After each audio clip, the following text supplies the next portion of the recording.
So,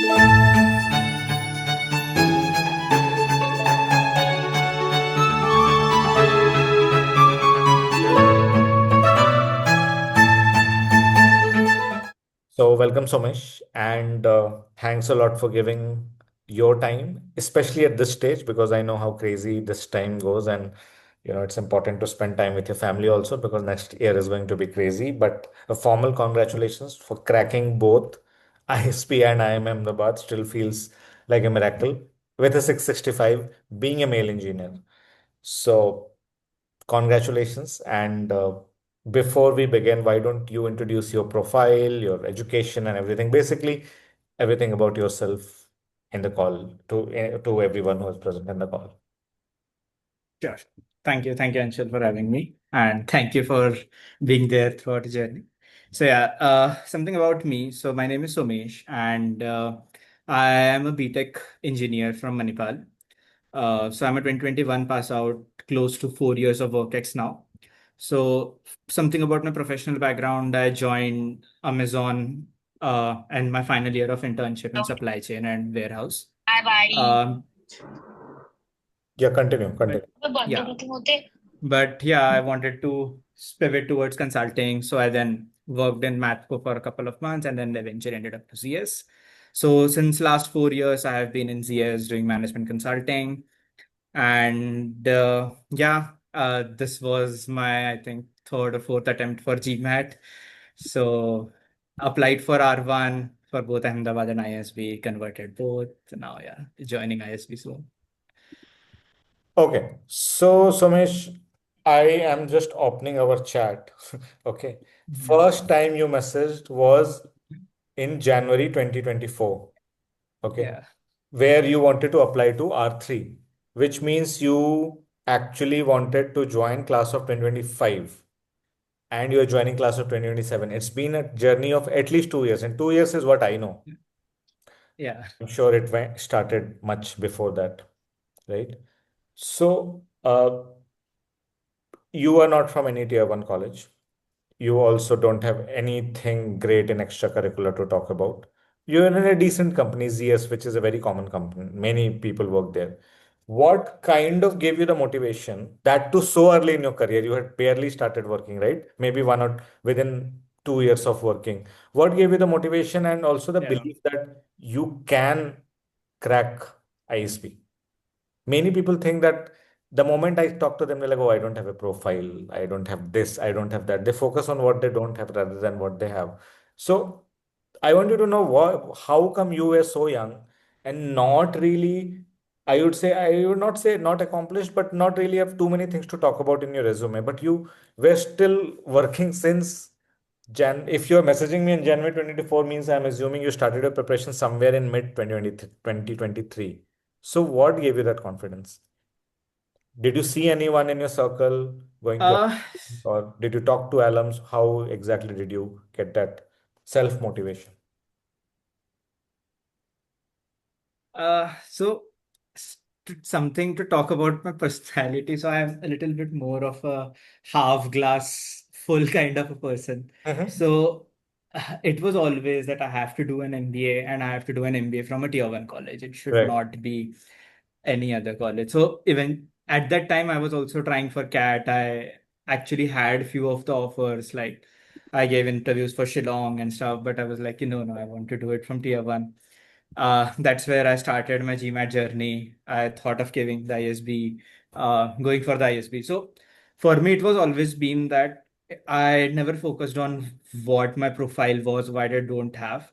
It was always very clear for me that I am at point A. I want to reach at point B, which is ISB. Now, in between, tell me what do I need to do, and I'm ready to work hard for that. Mhm. So it was, I never focused on that part, that I don't have this profile, I don't have Right.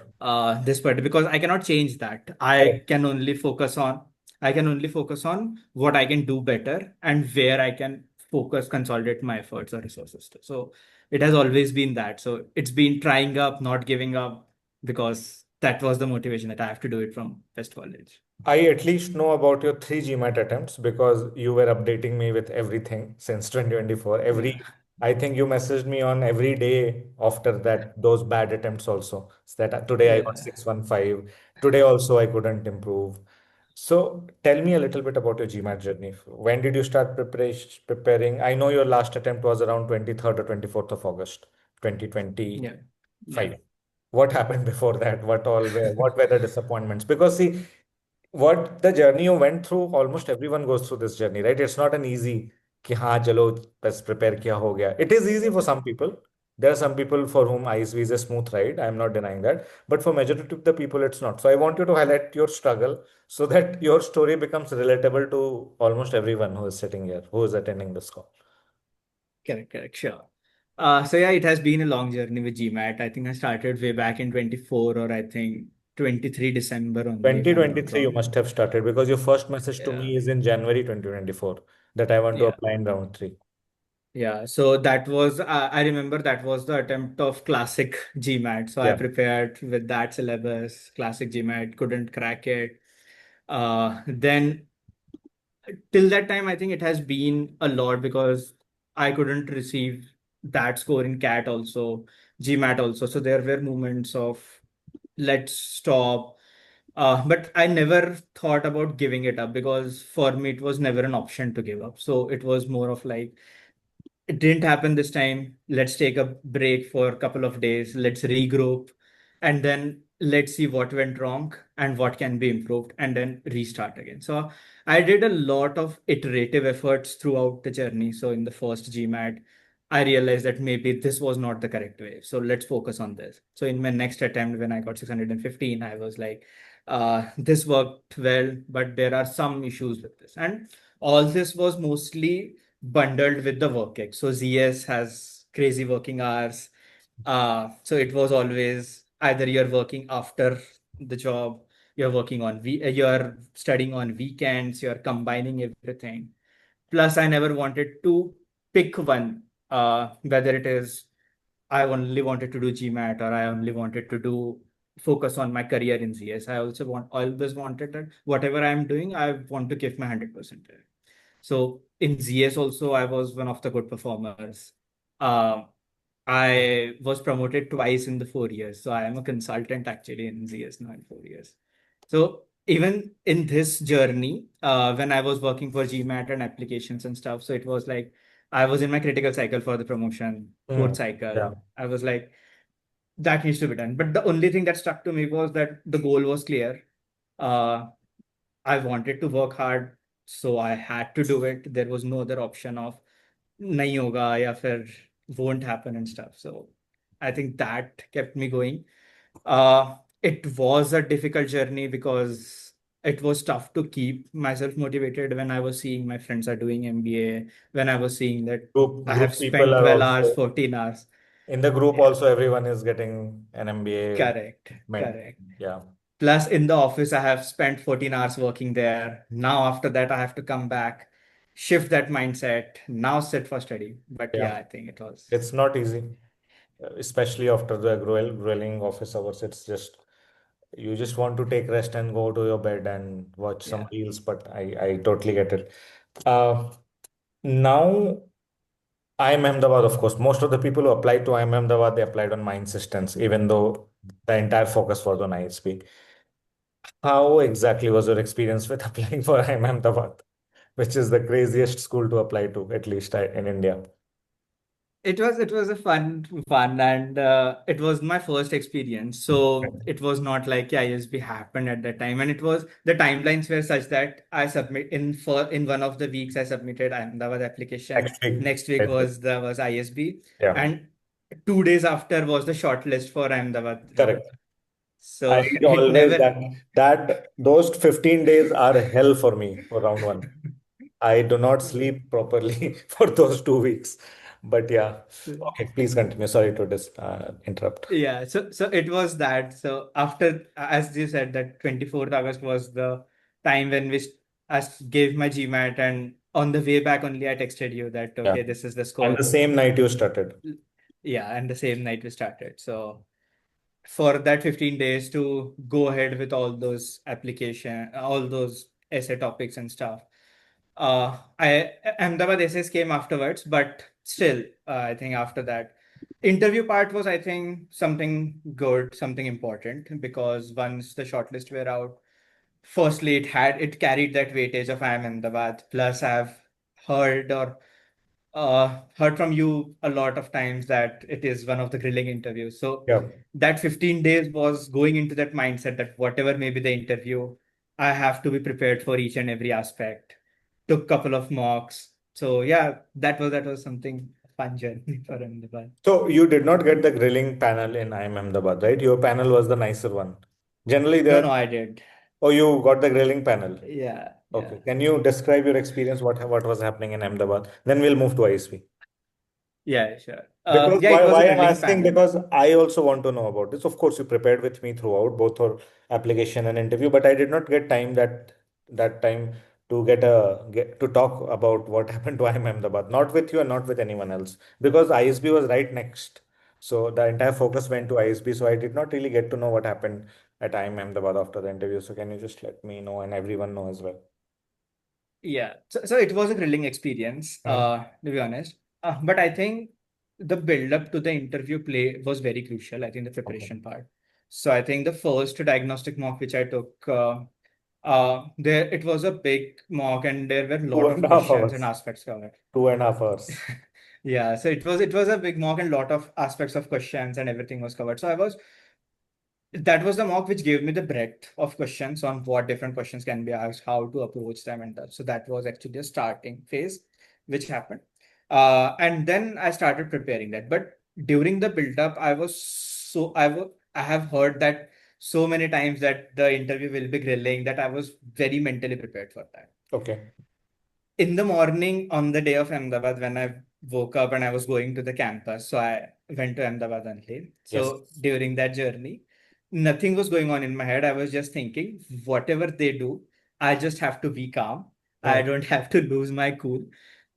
Except all the preparation will take care because I prepared it so well. So Okay. I prepared a big list of questions with a lot of stories for each question, backup stories for each question. I even practiced preparing stories based on the timing. So, for example, the Oh, takeaways of this story is one, two, three. But if that takeaway has already been covered in one of the previous questions, I will basically portray a story in such a way that there are some different takeaways based on the timing of the question. So I did a lot of that preparation wow. and and yeah. So then coming to Ahmedabad preparation and the Ahmedabad interview day actually. So in Hmm. that interview, yeah, it was grilling. Hmm. Started with extempore. They never allowed me to complete my points in Yeah. the extempore itself. Yeah. So first point I spoke and they were like, no, but we feel this.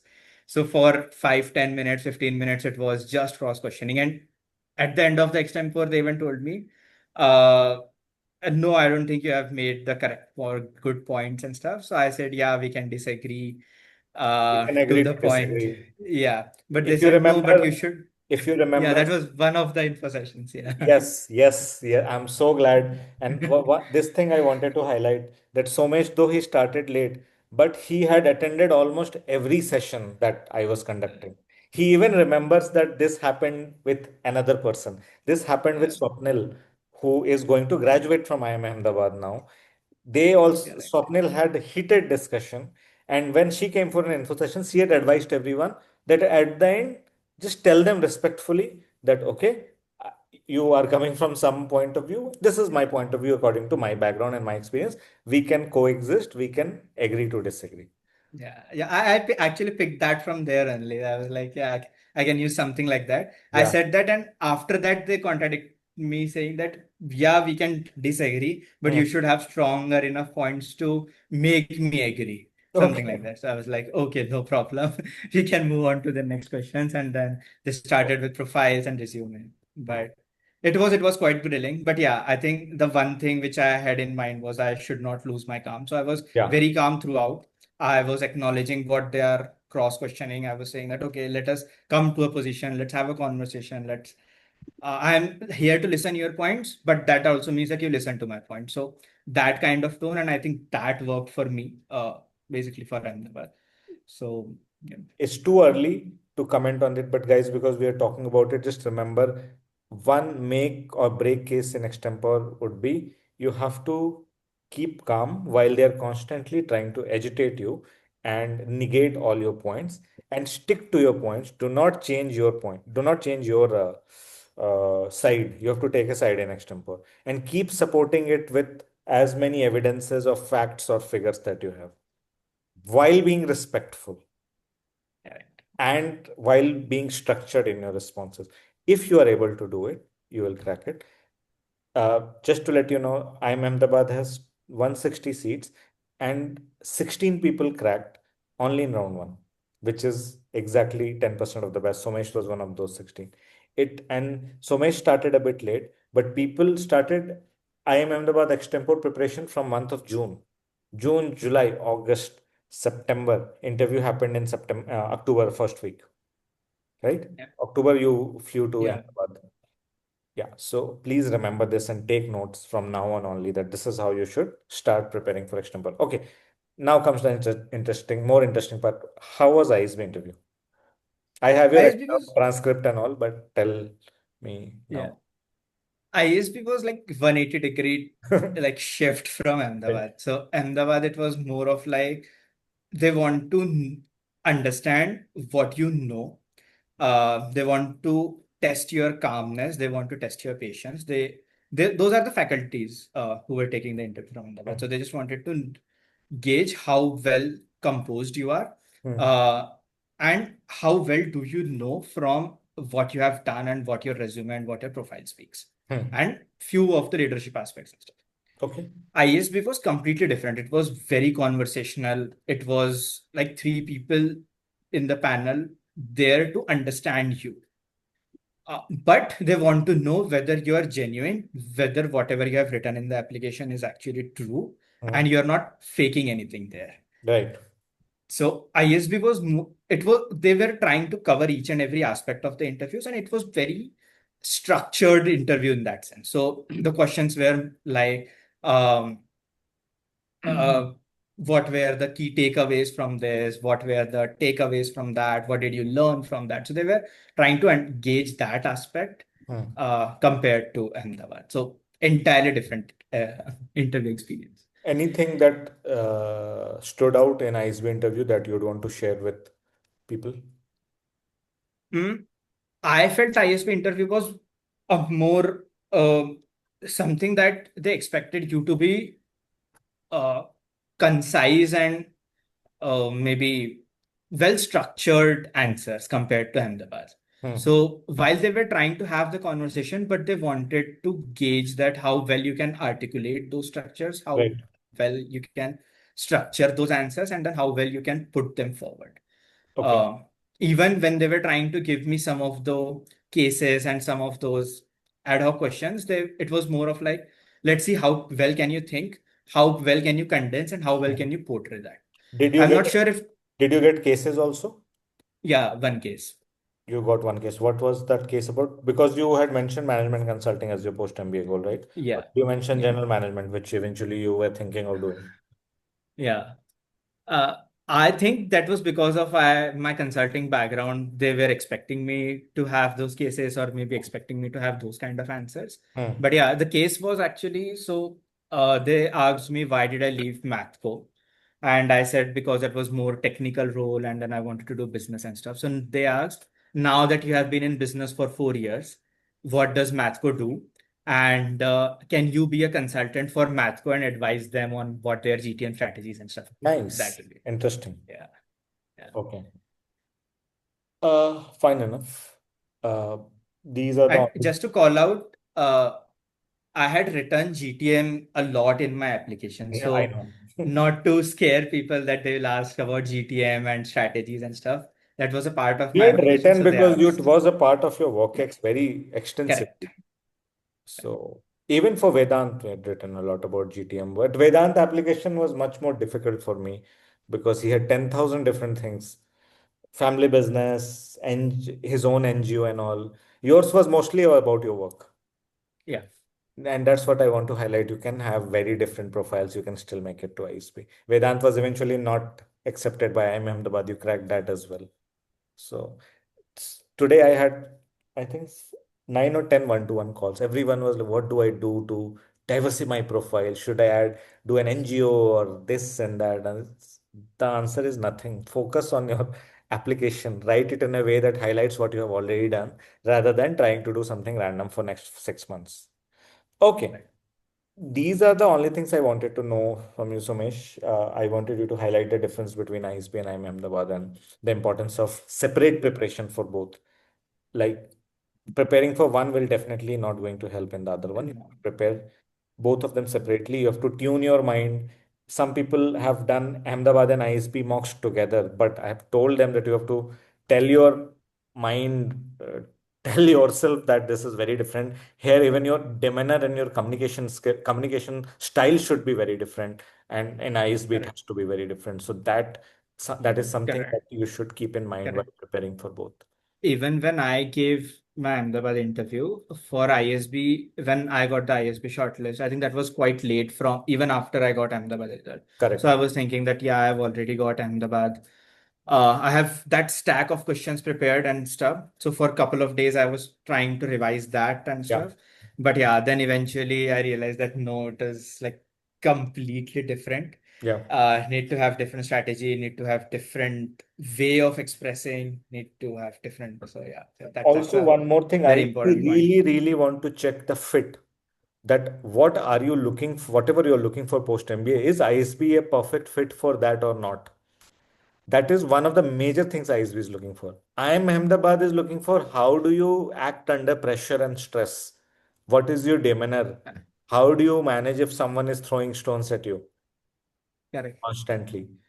So these are the two different skill sets. Now, I can't say why ISB is looking for this and why Ahmedabad is looking for this, but this is what they do in the interview, and you need to prepare accordingly.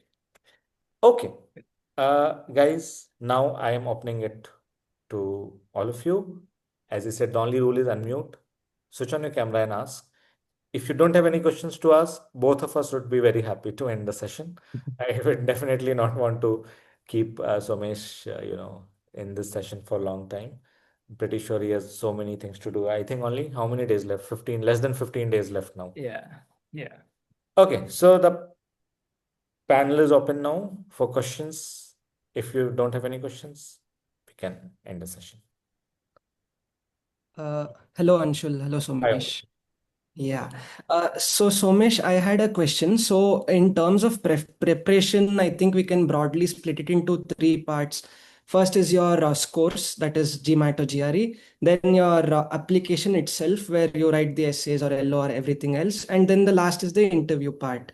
So, like highly personalized to you, which one was the most difficult of these three for you? I mean. Uh, See, it was gradual. But till the time I was doing GMAT, I felt GMAT was the toughest one. But then when I went to applications, I would say application was the toughest part. Yeah. Uh, The because application is when always the toughest. yeah. Okay. Uh, so, when you prepared for the application, did you do something specific? Like, what was your like the way of working? What all did you do? I mean, you don't have to go into details. Just some tips you could share with us. Mm, I think for the applications, the structure was clear that so I had a very less time, as Anshul mentioned during the application. So I was following the questions, wise questions, essays, and stuff. So the plan was that we'll pick up an essay, we'll think about what to do, and then going forward. The couple of days of build-up was just going back in time and seeing what all has been done. So what I did basically was that I created a big list of everything that I have done in the past.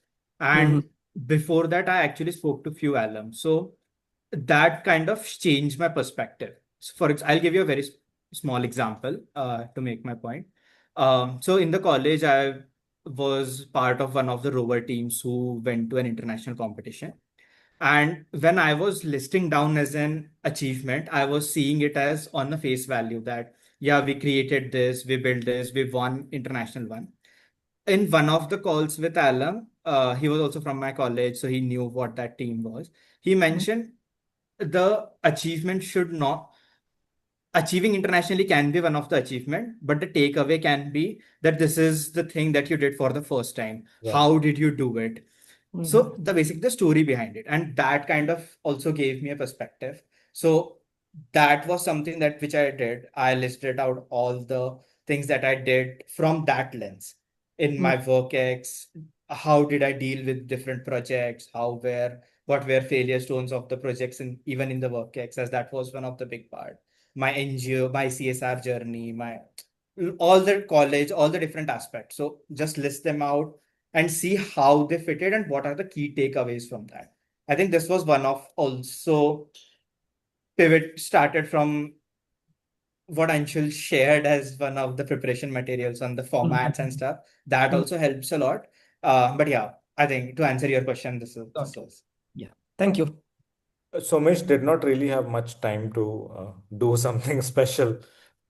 he, he did everything at the last moment, and just everything was like laid down, and he just followed everything to scratch with scratch. Like I remember he did not even question anything. The only thing he questioned was on 24th. He asked me, "Do we have enough time?" I said, "The only reason I am accepting you because I am done with everyone else." So you are that late. Everyone is done. So my hands are a bit free. So if you want to plunge in, you plunge in. And since then, I have not heard him questioning anything that I asked. Everything that I asked him, he did. Even in the mocks, I said, you have to take first mock with this person, second with this person. Then for ISB, you have to come back to me. And then after me, you have to take with this person. Everything, nothing he didn't ask or anything. Blind work on. There are people who discuss, who question. That is also fine. He just didn't have time. He was doing everything at very last moment. So, yeah. Okay. Anyone else? Any questions? Guys, he has literally cracked both the schools. He's sitting here in front of you. Please ask him whatever is coming in your mind. There's no silly question, right? No one is judging you for asking anything. And again, if you don't have any question, I'm more than happy to end the session. Hi Anshul, hi Somesh. I'm, I think my camera is not working. I was trying, but there's an issue. I hope it's fine. Okay, continue. Yeah. First of all, congrats, Somesh, for your admit. And yeah, my question is, so I've given GMAT twice, and I'm again trying. I will be giving a third attempt for GMAT. So I just want to know, like, one of my issues that I face is sometimes that the official guide questions that I will be going through is something that I remember. Like I literally remember the context of the questions that I've gone through, and how do we prepare for the third attempt? Like how do we go through some questions which can help us, in a very basic manner, but in a way that we don't know the answer, because when I go through the official guide questions, I literally remember this is the answer and this was the reasoning. So yeah, I just want to know about how to take the third attempt, how to approach the third attempt. Uh, I would suggest that you should approach this subject to subject. So for example, I hope you're also doing GMAT Club, right? And not only OGs. So So I did OG and Expert Global Test Series, these two only. and OGs for 1 or 2 years or like 5, 6, 10 years. So I took that question bank of 1000 plus questions, that one. Official I question, man. official question, yeah. Okay. Okay, I'm not sure what that question bank is, but yeah, I would just say that once try to go to GMAT Club, filter out official questions from the source, uh, and then see if you have attempted a lot of them. If there are questions still available for you to do, I think well and good, you have that option. If not, I would advise to go step by step. So, for example, quant, if you remember the question, that's fine. That's actually good because I also remembered all of my questions. I completed entire GMAT club for the quants part. The takeaway should not be the question, but takeaway should be what you learned from that. So, what worked for me was in the quant specifically, I listed down what are some model questions for each chapter and revise that. So even if the different kind of questions come, you have that. For verbal, it becomes slightly trickier if you remember those questions. I would say Mhm. even if you remember, sorry. Yeah, please carry on. Yeah, even if you remember, I would say uh, try to focus more from a reasoning standpoint on why that option was right and why other options was wrong, and try to decide or try to uh, do that, do those important questions from that lens.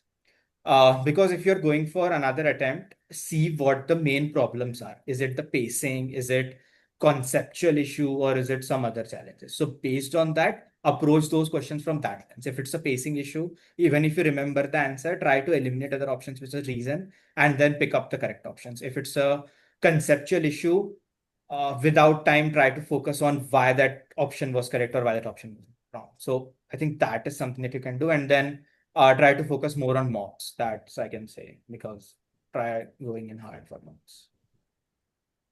But let Okay, me know so if you have any specific questions like in this. yeah, basically, when I gave my first attempt, my in specific to verbal, I got around Mhm. 8 out of 10 or 11 out of 13 in RC and got 4 out of 10 in CR. And when I gave my second attempt, the score was exactly opposite. It was 8 out of 10 in CR and 7 out of 13 in RC. So due to which my score was very less as compared to the first attempt. So I thought that I had grasp on both the topics on RC and CR. But after the second attempt, I was quite shocked. Like, okay, I'm getting a good amount of score in CR, but the opposite happened in RC. Mhm. Yeah, I wouldn't read a lot in that, because then that can also depends on the exam and what was the positioning of those questions. For example, if you got a very maybe a slightly easier RC first and then there were some mistakes, so it went downward, or maybe you got some tougher questions in the starting. What I would just say is focus on more root causes of those questions.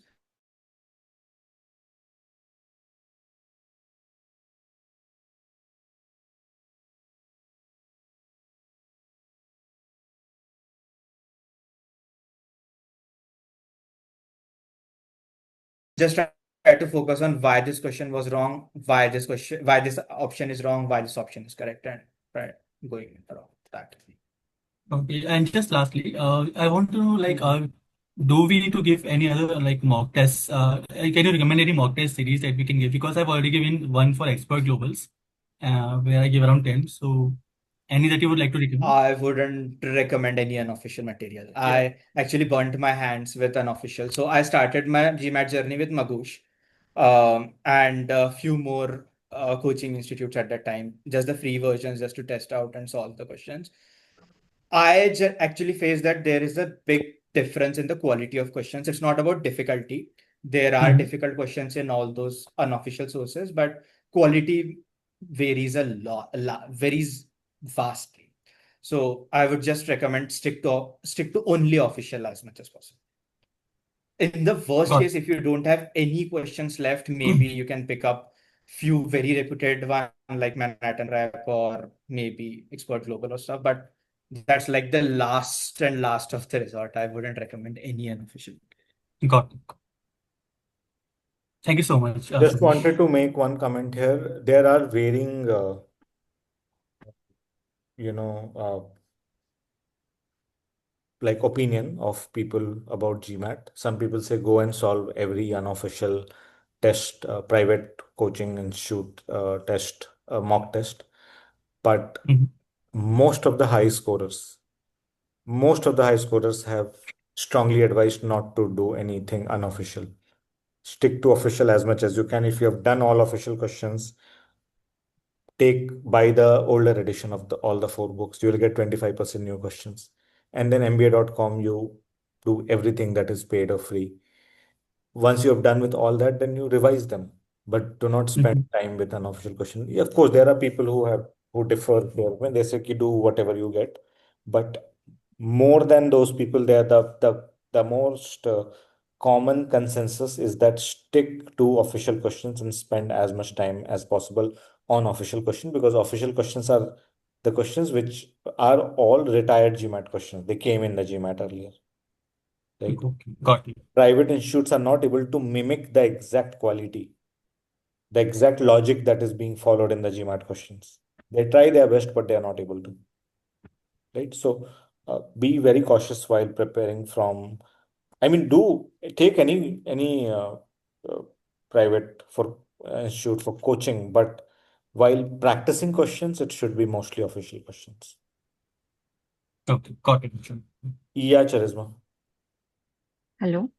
Hi. Hi, Somesh. First of all, congratulations and Thank all the you. best. Um, I have two questions. My first question is on what was your post MBA goal, and considering your background in management consulting, how did you justify your post MBA goal in the interview? That's an interview question. But yeah. So yeah, I had almost 4 years of consulting experience, and I wanted to move to GenMan. I still want to move to general management. The primary reason I think was that I have seen a lot of projects across in this 4 years of consulting, and I wanted to more do something more, which where I have more ownership of different aspects. So, and I think that was actually what I told them. So I basically told them that this is my point A, where I am as a consultant, I make strategies, I give recommendations and stuff. What are my gaps? My gaps are that I have never been able to see what the outcome of that are. I have never been able to uh, own the entire process, and that's where I want to reach to. So I want to be an owner of entire process, from creating a strategy to executing it, getting the ownership of the results, how it transpired to, and it's more closer to the leadership path which I am following to. So it was like a framework, that point A to point B, what are my gaps and how is ISB filling it. So that's another question. But yeah. Thank you. That was very helpful. My second question is, you mentioned that in the ISB interview, they try to test you how well you structure your answers and how well you think in the scenario or case, for example. Um, did your management consulting, I'm guessing yes, your management consulting background helped you um, be sort of extra prepared for such, well-structured answers? And for someone who is not from that background, probably from a technical background, could you help us with any tips to do, or maybe something that in everyday life we could practice for a few minutes that will help us think on spot, but think in a very concise way, an intellectual way? Yeah. Yeah, sure, sure.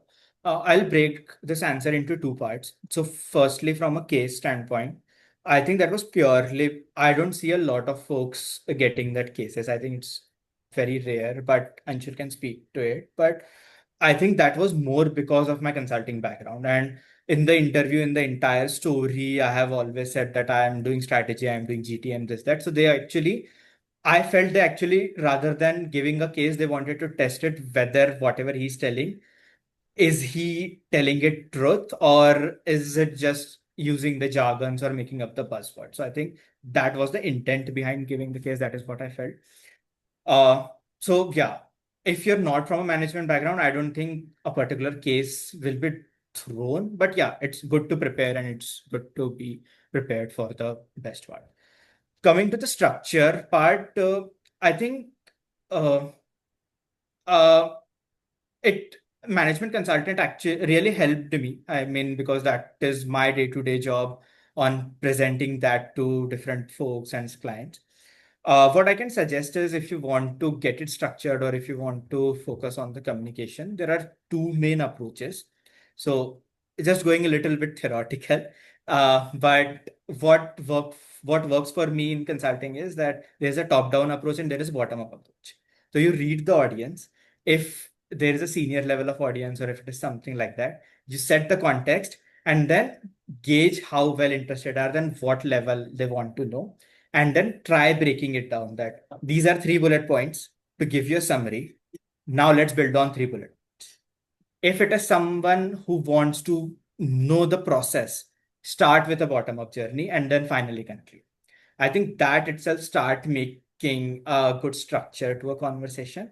And once you start practicing this top down approach, that even if you're talking to some seniors in the office, that what's the status update for the day. So these are the 3 bullet points. Now let's deep dive into this. If you That are actually brings if you are in structure. doubt, always use top-down approach. It will show Mm. that you are more structured. It will show that you have a 360-degree understanding of whatever you're talking about and not a very Yeah, deep narrow-minded into, yeah, understanding of what you have done. And it will make your answer look more structured. Fourth, you will not be in a, I would say, a situation where you don't know if your listeners are actually with you or not, or have they lost you or not. You can say that, okay, yeah, these are the bullet points, this, and this.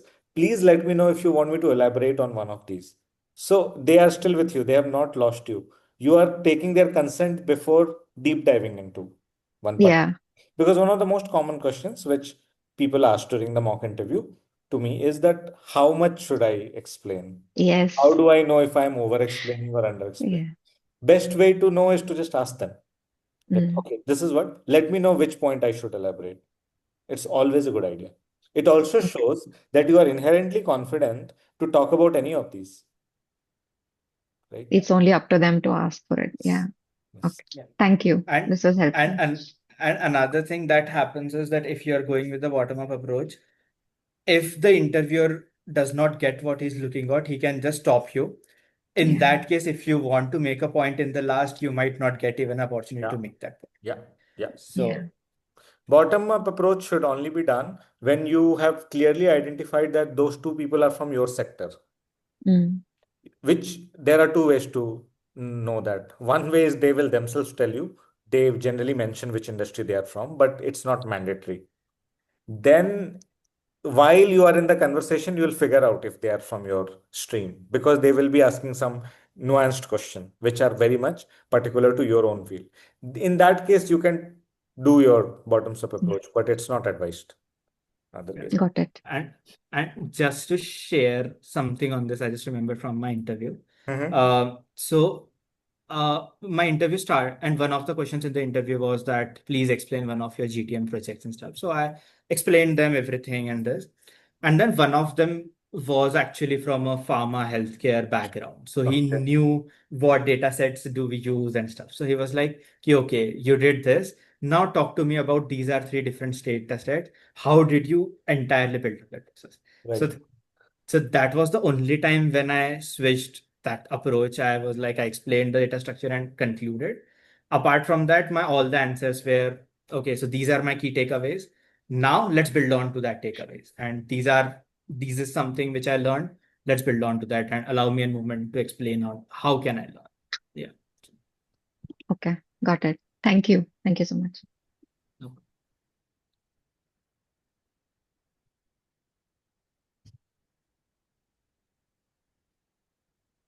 Yeah, yeah, Karan. And then Ram. Hey, hi Somesh. First of all, congratulations on getting the admit.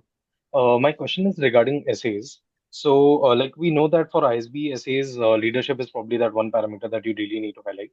Are there some specific parameters that you feel IIM Ahmedabad looks for it? And basically, what was your approach to these two essays for Ahmedabad and for ISB? What was the Before difference? Somesh answers, just I want to highlight one thing. In IIM Ahmedabad, essays are not evaluated. You will Oh, okay. you will get the shortlist on the basis of the form.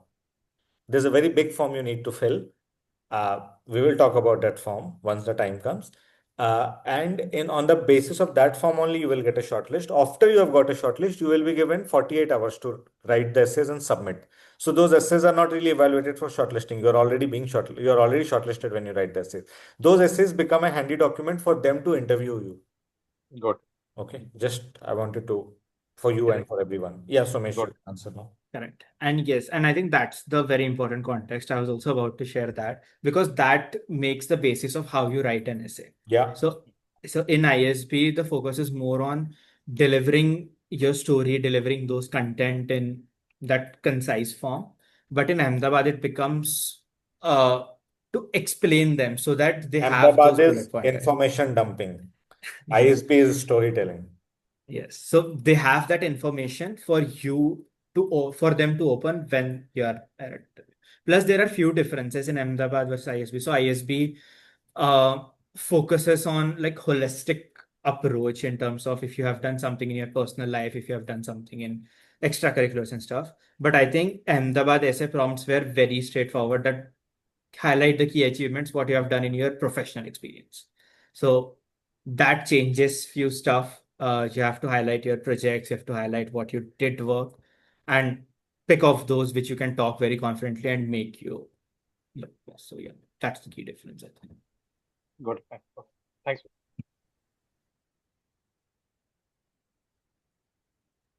Hello, congrats on the admit. So as you mentioned that you prepared for CAT for the first couple of years and then switched to GMAT. So I have been preparing for CAT for the past 1 year. So I'm trying to switch to GMAT now. Is there any advice which you will give when you switch from CAT to GMAT? Is there anything which will overlap? Anything, or is it a completely new approach to start to GMAT? Uh, I would go a little deep in this. I think the quant concepts help to some extent for GMAT, but I think verbal is different, DI is different. Entirely, GMAT is a different exam than CAT, so it should not be that you're preparing for CAT and then you go to GMAT. That's a different strategy to focus for CAT and focus for GMAT. Core concepts of CAT might help you in terms of like reading practice, in terms of way to read those passages, because I think CAT has more bigger passages compared to GMAT.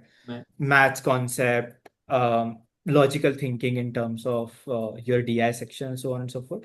But yeah, apart from that, I think the question levels are completely different and the format itself is completely different. So I would say need to get out of CAT sort of mindset and then focus on GMAT as the start. Completely. Okay. Thank you.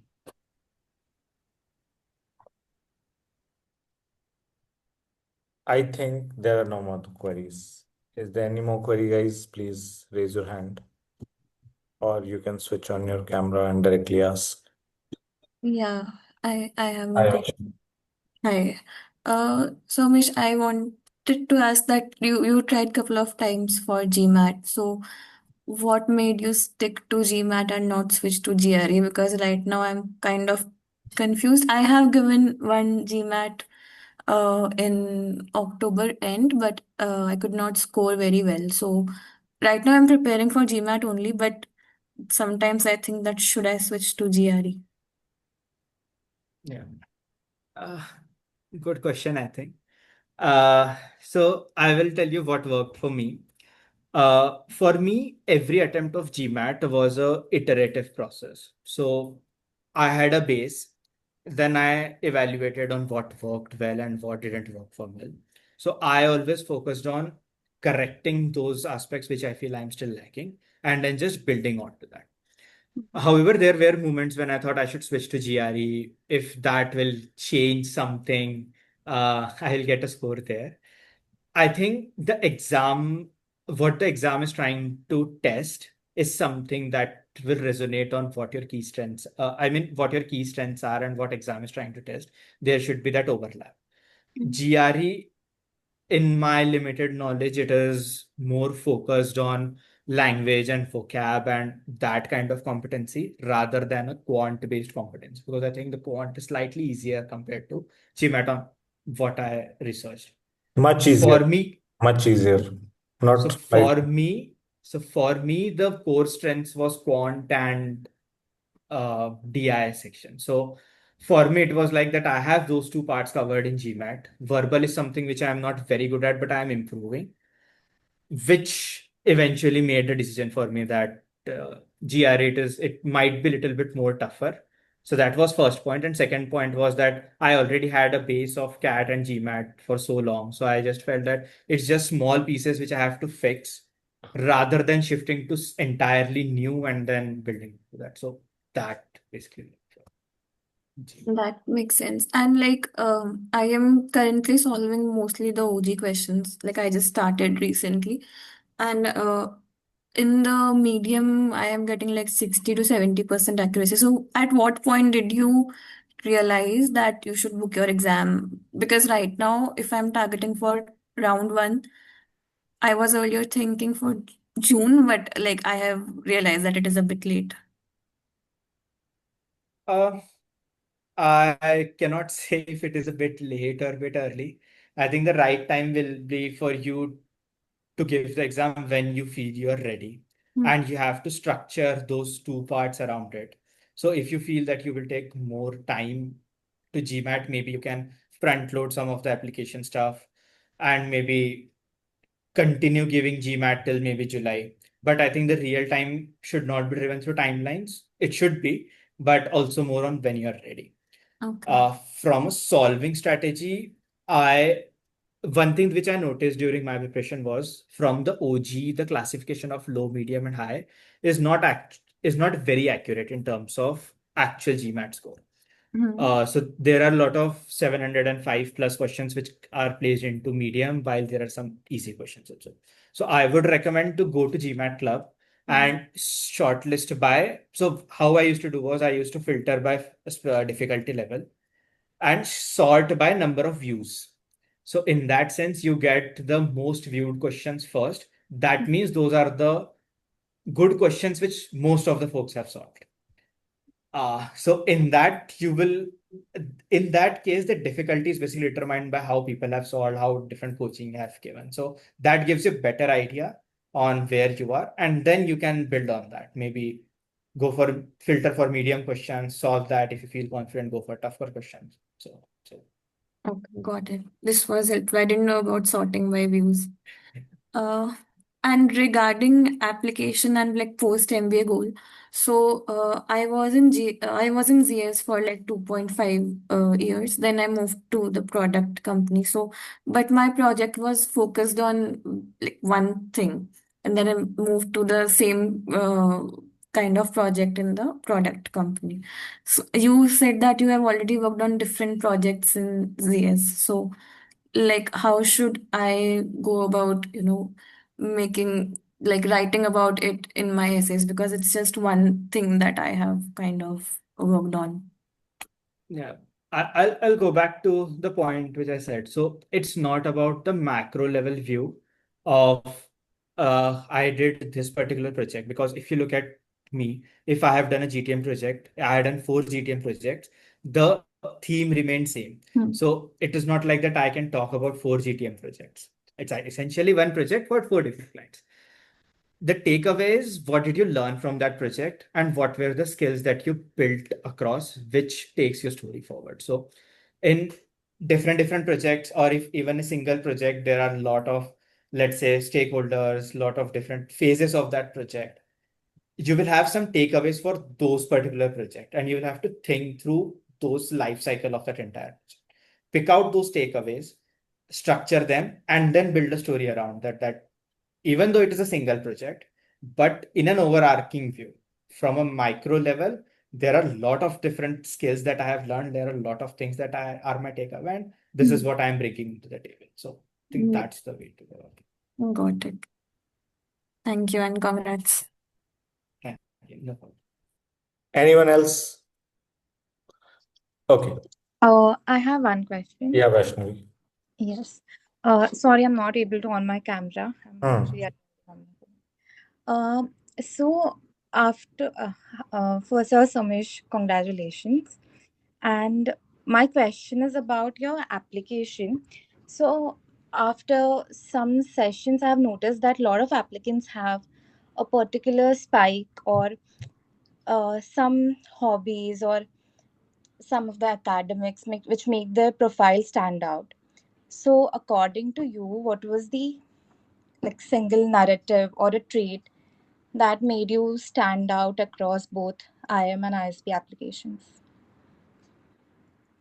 Mm, I don't think I can point out to any single thing. So there were multiple things. So as you said, the acads and stuff. So I have had those good acads. I have had those extracurricular, like some of the international competitions during my college, Hmm. CSR NGOs. But I think these are not that different. These are maybe a bit common across different people.